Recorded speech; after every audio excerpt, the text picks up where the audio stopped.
बहुत बरस पहले पाकिस्तान में कई बाइबल टीचर्स और बेदारी लाने के लिए लोगों को तैयार करने के लिए कई खुदाम आते थे और मुझे आजाद हासिल होता कि मैं उनका तर्जमा करता, क्योंकि इंतजामिया मुझे बुलाया करती थी।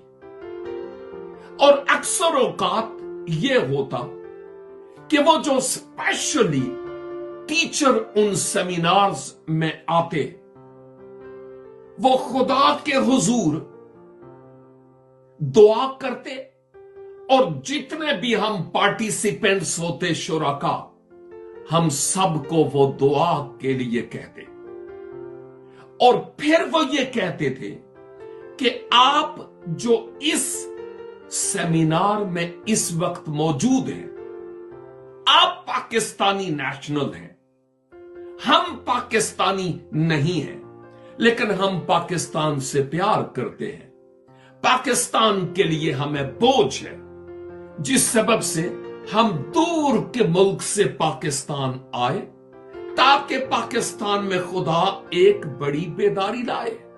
और उस बेदारी के ताल्लुक से उन्होंने कई एक पॉइंट्स, कई एक निकात हमें सिखाए थे।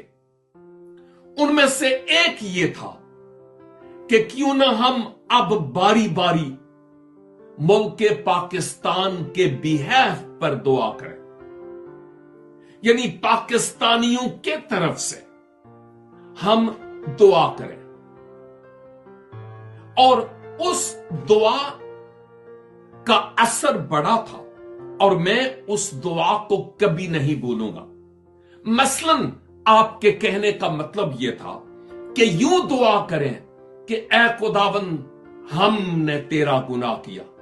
ये जो सीगा जमा है ना, हम, इसके माना हम जो यहां पर सेमिनार में बैठे हैं, हम ही नहीं बल्कि पूरे पाकिस्तान के बिहाफ पर, हम में पूरा पाकिस्तान शामिल है, तमाम कबाइल शामिल हैं, मज़ाहिब के लोग शामिल हैं।